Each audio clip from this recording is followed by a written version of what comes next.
They say revenge is a dish best served cold, but mine came with a side of crawling insects and burning skin.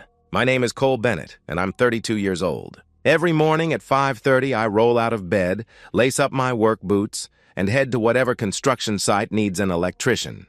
50-hour weeks are normal for me, sometimes 60. I come home with dirt caked under my fingernails, sawdust in my hair, and the satisfied ache of honest work in my bones. I've never complained about it. Not once. Because everything I touch, everything I build, becomes part of something bigger. A foundation, a life, a future. The 3-bedroom house I'm sitting in right now, I bought it before Stephanie and I got married. Saved for 3 years to make that down payment, working double shifts and skipping vacations. The truck in the driveway? Paid off last year, every monthly payment made on time. The savings account that lets me sleep easy at night? Built dollar by dollar, overtime shift by overtime shift. I met Stephanie 5 years ago at my buddy Jake's barbecue. She was laughing at something someone said, head thrown back, blonde hair catching the summer sunlight like spun gold. Beautiful doesn't even begin to cover it. When she smiled at me across that crowded backyard, everything else just disappeared. She was fun back then. Spontaneous. The kind of woman who'd suggest midnight drives to the beach or surprise picnics in the park. We moved fast, maybe too fast. 6 months of dating, a year of living together, then marriage. I believed in building something permanent. I thought she did too. For the first couple years, things were good. Great, even. Stephanie worked retail at a boutique downtown, and between my union wages and her income, we were comfortable. More than comfortable. She'd come home with stories about difficult customers, and I'd tell her about the job site drama. We'd cook dinner together, watch movies, plan for the future. Then, 2 years into our marriage, she quit. "I want to focus on us," she said, sitting at our kitchen table with that smile that used to make my heart skip. "Make our house a home. You make good money, babe. We don't need 2 incomes." I didn't argue. Hell, I was proud that I could provide for both of us. That's what a man does, right? Takes care of his family. And Stephanie did make our house beautiful. She decorated with an eye for detail I never had, turned our spare bedroom into a guest room that looked like something from a magazine. She cooked occasionally. Elaborate meals she'd photograph for Instagram with captions about being blessed and kawifey. From the outside, we looked perfect. The working man and his devoted wife. The American dream in a 3-bedroom package. But lately, something's been eating at me. Small things, tiny cracks in the perfect picture. Stephanie's always on her phone now. Not just scrolling, typing furiously, then snapping it shut when I walk into the room. When I ask who she's texting, she says without looking up, "Just the girls," or "nobody important." She's vague about her days, too. I'll ask what she did while I was at work, and she'll give me these scattered answers. "Oh, cleaned a little, watched some TV, ran errands," she'll respond with a shrug. But the house isn't that clean anymore. The guest bedroom she used to keep immaculate is cluttered. Dishes sit in the sink for days, and the intimacy. God, the intimacy has become a minefield. I try to initiate, and she's always tired. Always has a headache. Always has some excuse ready like she's been rehearsing it. "You work too much, babe," she'll say, turning away from me in bed. "You're always stressed. Maybe if you didn't take so much overtime." Then she changes the subject. Every time. I tell myself I'm being paranoid. Work stress can mess with your head. Marriage has its ups and downs, everyone knows that. But something doesn't sit right.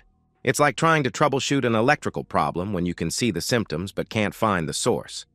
This Saturday morning in late spring started like any other. I made coffee, checked the weather, planned to tackle some yard work. Then Stephanie bounced downstairs in a sundress I'd never seen before, keys already in her hand. "Meeting the girls for brunch and shopping," she announced, kissing my forehead like I was her brother. "Don't wait up. You know how we get when we're together." She was out the door by 10 a.m., leaving me alone in the house I built. Wondering why it feels emptier every time she leaves. I walked into that guest bedroom thinking I'd just tidy up. I walked out knowing my marriage was a lie. The guest bedroom looked like a bomb had gone off. Clothes draped over the chair, the bed unmade with sheets twisted and hanging off one corner, clutter scattered across the nightstand. When did Stephanie stop caring about this room? It used to be her pride and joy, the showpiece she'd bring visitors to see. I grabbed a trash bag from under the kitchen sink and started cleaning. Old habit from growing up in a house where you earned your keep by pitching in. Besides, I needed something to do with my hands, something to quiet the restless feeling that had been gnawing at me for weeks. I picked up the clothes first. A blouse I'd never seen, some lacy thing that definitely wasn't Stephanie's usual style. Then I straightened the bed, tucked the sheets back in place, fluffed the pillows. The room looked better already, more like the sanctuary it used to be. That's when I reached for the small trash bin beside the nightstand. I tilted it toward the garbage bag, and that's when I saw it, a used condom, partially hidden under crumpled tissues, but unmistakable. The latex caught the morning light streaming through the window, and my world tilted on its axis. Time stopped. I stared at that piece of latex like it was some alien artifact. My brain refused to process what my eyes were telling me. We don't use condoms. We haven't used condoms in years. Stephanie's been on birth control since before we got married. We talked about kids someday after we got more established. There was no reason for condoms in our house. No reason except the one that was staring me in the face. My hands started shaking. The trash bag fell from my grip, hitting the floor with a soft thud that sounded like thunder in the sudden silence. I set the bin down carefully, like it might explode, and opened the nightstand drawer with trembling fingers. Inside, a box of Trojans, half empty. Beside it, a bottle of massage oil I'd never seen before. Some expensive brand with a label I couldn't pronounce, and a price tag that probably cost more than I spent on groceries in a week. The room started spinning. I sat down hard on the edge of the bed, head in my hands, trying to breathe. But every breath felt like drowning. Every heartbeat sounded like a sledgehammer against my ribs. 3 years. 3 years since she quit her job, and I'd been supporting us both. 5 years of marriage, of working myself to exhaustion, paying every bill, trusting her completely. 5 years of believing in us, in our future, in the life we were building together. And she brought another man into my house, into my guest bedroom, into the bed I'd helped her pick out, on sheets I'd helped her wash. While I was out busting my ass to keep a roof over our heads, she was here. Playing house with someone else? The rage hit me like a freight train. Hot, blinding, primal. I wanted to tear that room apart with my bare hands. I wanted to call her right now and scream until my throat was raw. I wanted to drive to wherever she was and confront her in front of all her friends. Let them see what their perfect little Stephanie really was. But then, through the red haze, a colder thought emerged. If I blow up now, I lose everything. She'll deny it. She'll cry. She'll turn this around on me somehow. Make me the bad guy for snooping, for not trusting her, for working too much. I've seen it happen to other guys. They find out their wife is cheating, go nuclear, and end up losing their house, their kids, half their savings. They get emotional, make mistakes, and the cheating spouse walks away with everything. I need proof, real proof, and I need to protect what I've built. I stood up, wiped my face, and forced myself to think clearly. I'm an electrician. I solve problems step by step. I plan, I execute. I don't make mistakes. First, I took photos. The condom, the box, the massage oil, the entire room from multiple angles. My phone camera captured everything in sharp detail, evidence that couldn't be denied or explained away. Then I carefully put everything back exactly as I found it. Every tissue, every piece of clothing, even the way the sheets were twisted. If she was playing games, I'd play them better. I left the house, got in my truck, and started making a list. I wasn't going to just catch them. I was going to make damn sure they remembered it forever. I drove across town to a hardware store I'd never been to before. One of those big box places where nobody knows your name and the teenage cashiers don't give a damn what you're buying. The kind of place where a man can purchase what he needs without questions. 4 wireless security cameras with motion detection and smartphone streaming. Top-of-the-line equipment, the kind contractors use for job site security. Professional grade. When the clerk asked if I needed help, I replied, setting up home security. You know how it is these days. Can't be too careful. He nodded sympathetically, scanned the barcode, and handed me the receipt. Probably figured I was just another paranoid homeowner. If only he knew. Next stop, a pet store in a strip mall 20 minutes away. I browsed the reptile section like I had all the time in the world, checking out the terrariums and heat lamps, asking casual questions about iguana care before finding what I really needed. 3 containers of live feeder insects, crickets, cockroaches, mealworms. The kind of creepy crawlies that make people lose their minds. When the young employee offered to help me find something, I told her, "For my bearded dragon. Little guy's got a big appetite, and I like to keep a good supply on hand." She smiled, rang me up, and wished me a good day with my pet. Sweet kid, probably would have been horrified to know what I really had planned. Final stop. A novelty shop wedged between a nail salon and a tax office. The kind of place that sells whoopee cushions, fake dog poop, and other juvenile pranks left over from an era when practical jokes were innocent fun. I found what I was looking for in the back corner, packets of itching powder. The old-school kind that burns and irritates but doesn't cause permanent damage. 4 packets should be more than enough. The kid behind the counter was too busy scrolling through his phone to even look up. Just scanned the items, took my cash, and went back to whatever was so fascinating on his screen. By the time I got home, it was 1:30. Stephanie had texted that she'd be out until 4, plenty of time to complete my project. I had 2.5 hours to turn my house into a trap. I worked like I was on a job site, efficient, methodical, professional. The cameras went up first. Years of electrical work had taught me how to hide wiring, how to make installations look like they belonged. One camera went into the guest bedroom, angled at the bed, hidden inside a fake smoke detector I mounted on the ceiling. Another in the hallway, disguised as a standard electrical outlet, the kind of thing people see every day without really noticing. The third camera went at the front door, tucked inside a decorative picture frame Stephanie had hung there months ago. Perfect angle to catch anyone coming or going. The last one went in the living room, concealed behind some books on the shelf where it could monitor the main gathering area. I synced them all to a burner phone app, set motion alerts for each camera, tested the feeds multiple times. The image quality was crystal clear, the angles perfect. The system was clean, professional, completely undetectable unless you knew exactly what to look for. Even then, you'd have to be looking hard. Then I walked back to the guest bedroom for the real work. My hands were steady now. No more shaking, no more rage, just cold, calculating precision. The kind of focus I brought to complex electrical jobs where one mistake could kill you. I pulled back the bed sheets and loosened the fitted sheet at the foot of the bed. Carefully, methodically, I positioned the open containers of insects underneath the mattress, placing them so any significant movement would knock them over and spill their contents across the bed. The cockroaches were already starting to explore their new environment. Perfect. Next, I opened each condom packet in the box with surgical precision, shaking itching powder inside before resealing them so perfectly you'd never know they'd been tampered with. I sprinkled more powder on the pillows, rubbed it into the sheets where naked skin would make contact, dusted it across the areas of the mattress most likely to see action. The beauty of itching powder is that it's activated by moisture, sweat, saliva, other bodily fluids. The more passionate things got, the worse the reaction would be. I stepped back and surveyed my work. Everything looked completely normal, perfect, innocent, ready.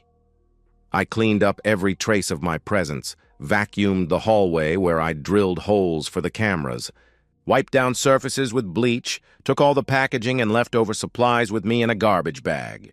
When Stephanie came home at 4:15, I was on the couch watching SportsCenter with a beer in my hand, looking like I'd been there all day. "Hey, babe! How was your day?" she asked, bending down to kiss my forehead. Her lips felt cold against my skin. "Quiet," I replied, not taking my eyes off the TV. "Just relaxed around the house. Fixed that loose outlet in the hallway. How was brunch?" She launched into some elaborate story about mimosas and drama between her friends. Something about someone's ex showing up unexpected. I nodded in the right places, made appropriate sounds, and watched her lie to my face with the same bright smile she'd been giving me for 5 years. That night, I set my alarm for 6 a.m. Monday morning couldn't come fast enough. I didn't have to wait long. Monday morning, 10:47 a.m., my phone lit up. Motion detected. I was 40 feet up on a scissor lift, running electrical conduit through the ceiling of a new office building, when my phone buzzed against my leg. The notification made my heart slam against my ribs like a trapped bird. Motion detected, front door camera. The moment I'd been waiting for, the moment I'd been dreading, had finally arrived. I climbed down from the lift, my movements deliberate and controlled despite the adrenaline coursing through my veins. When my crew partner Rodriguez asked what was up, I told him, "Need to take an important call. Family stuff," he nodded without question. Good workers earn that kind of trust, and I'd been reliable for years. I walked to the far corner of the job site, behind a stack of drywall where I couldn't be seen or heard. My hands shook as I opened the app and switched to live view. There she was, Stephanie walking through my front door, our front door, like she owned the place. Which legally she still did. Behind her followed a man I'd never seen before, and the sight of him hit me like a physical blow. Early 30s, maybe a year or two younger than me. Fit in that gym membership way, not the earned through labor way. Business casual clothes, pressed khakis, and a button-down shirt that probably cost more than I made in a day. Clean hands, soft hands. He moved with confidence, looked around my living room with familiarity, like he'd been there before. Like he belonged there. I watched them move through my space with an intimacy that made my chest tight. Stephanie poured wine, the good Cabernet from the top shelf that we saved for anniversaries and special occasions. They sat on my couch, the leather sectional I'd saved up 6 months to buy, and talked like old lovers catching up. She fed him a strawberry from a bowl I'd washed that morning before work. He whispered something in her ear that made her throw her head back and laugh. That same musical laugh that had made me fall in love with her 5 years ago at Jake's. Barbecue. My jaw clenched so hard I thought my teeth might crack. They were comfortable together. Too comfortable. This wasn't some new fling or moment of weakness. This was a relationship, a routine. How long had this been going on? Months? The entire 3 years since she quit her job? Then Stephanie stood, took his hand with the wedding ring I'd placed there, and led him upstairs. The guest bedroom camera activated, and my world went silent except for the sound of my own breathing. I forced myself to keep watching. This wasn't about my feelings anymore. This was evidence. This was documentation. This was how I was going to win. They kissed against the door, hungry, desperate, like teenagers who couldn't wait another second. She helped him out of his shirt while he worked at the buttons of her blouse. The blouse I'd complimented her on just last week. The one she'd said was just something old. They collapsed onto the bed I'd helped her pick out, onto sheets I'd helped her wash just days ago. "Kyle," she moaned when his mouth found her neck. Kyle. Even his name sounded smug and entitled. They moved together with practiced familiarity. This wasn't passion, it was routine. They'd done this before, many times. Every position, every touch, every sound was choreographed by repetition. I watched my wife betray our marriage in real time, and I felt something die inside me. Not break, die. The part of me that had believed in us, in her, in the future we'd planned together, but I also felt something else growing in its place. Cold satisfaction, because soon, very soon, this would all be over. Then it started.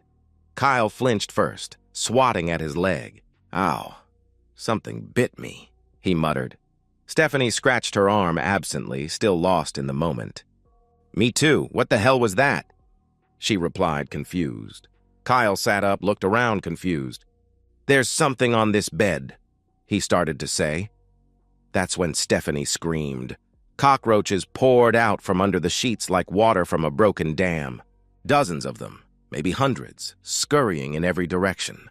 Crickets hopped across the pillows, their legs scratching against the fabric. Mealworms writhed near their feet, brown and segmented and absolutely everywhere.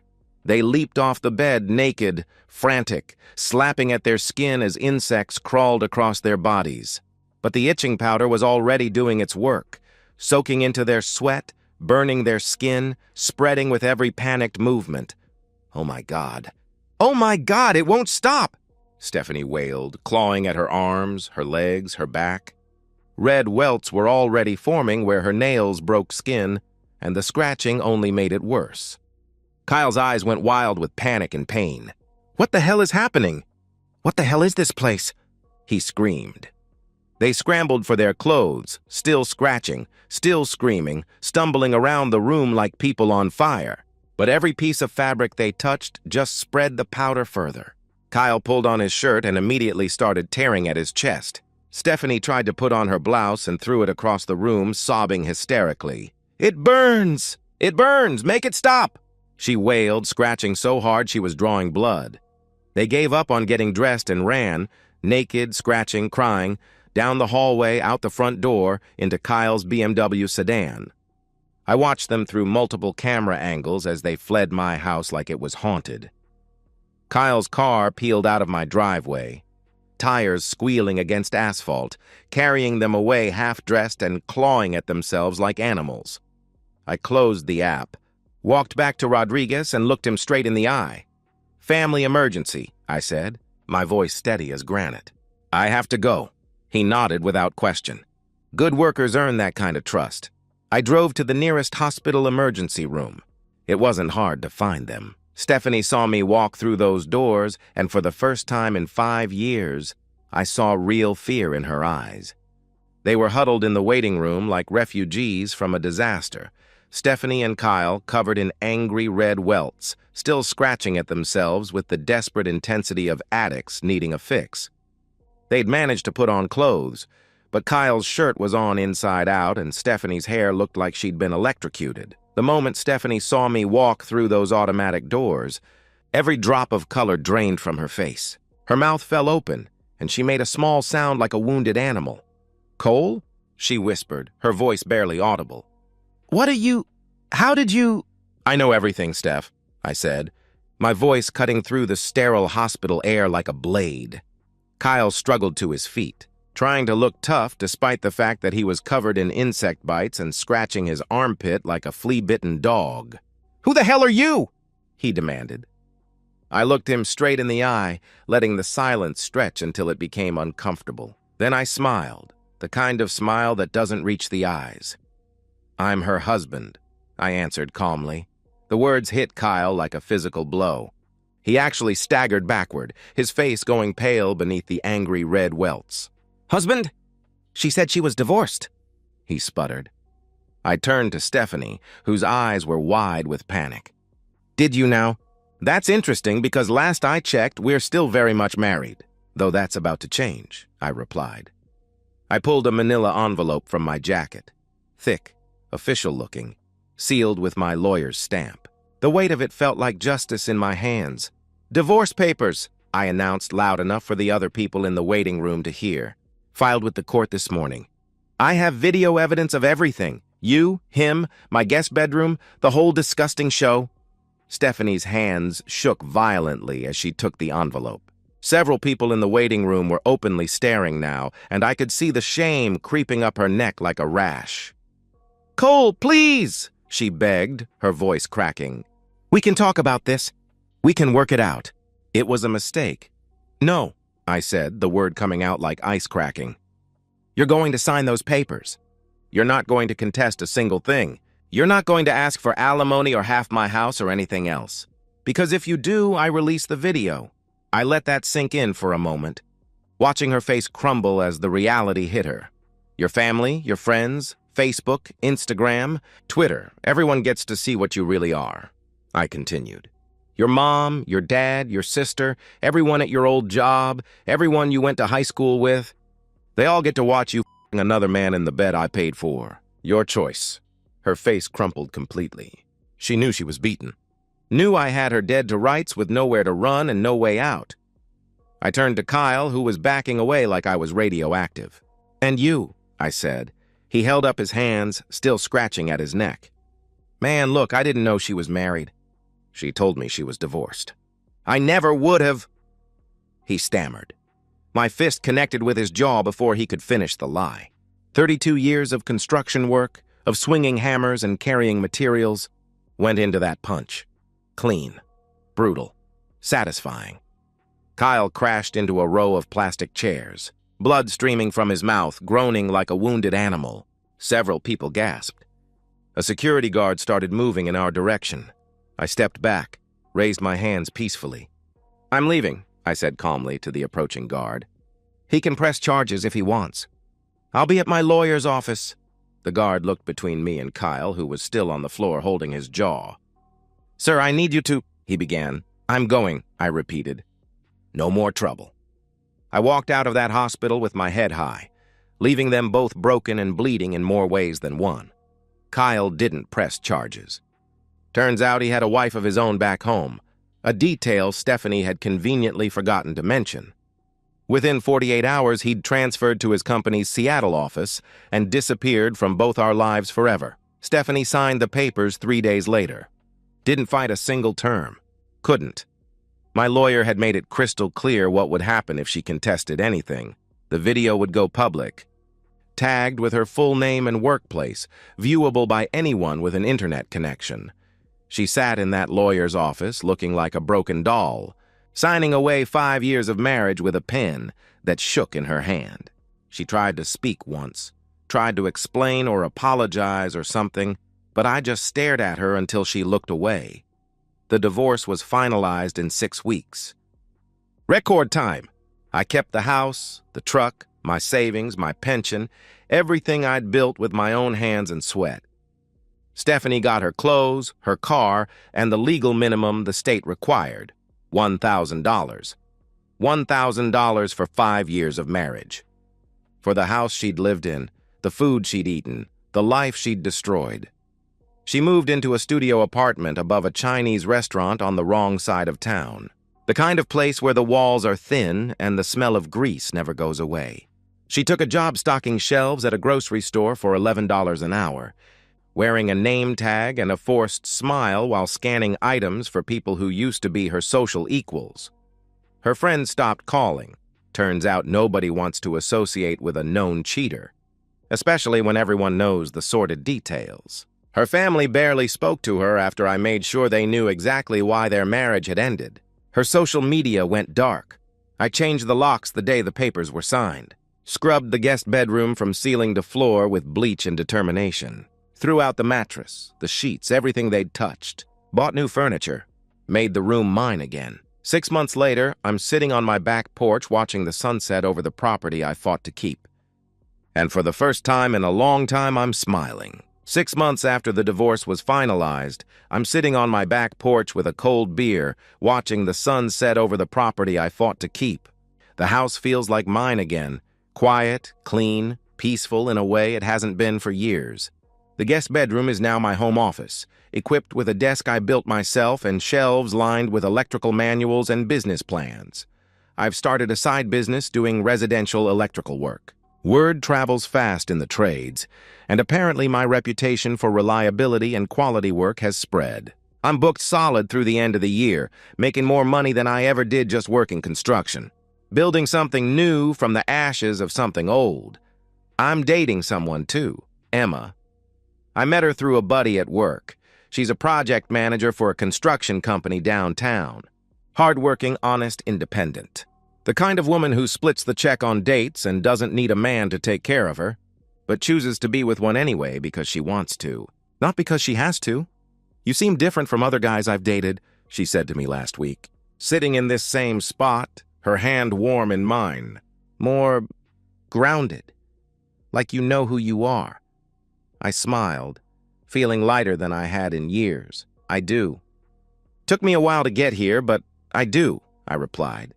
She kissed my cheek, and it felt real in a way I'd forgotten was possible. "Good. I like a man who's been through something and came out stronger," she said softly. She doesn't know about Stephanie yet.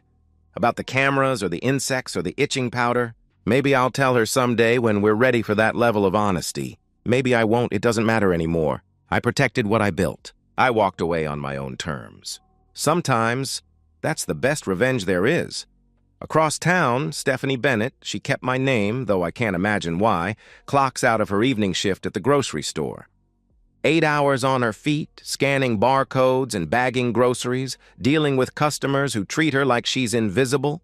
Her supervisor is 22 years old and calls her Steph like they're old friends instead of boss and employee. Her back aches from standing. Her feet hurt from cheap shoes she can't afford to replace. Her hands are dry and cracked from handling cardboard and cleaning supplies.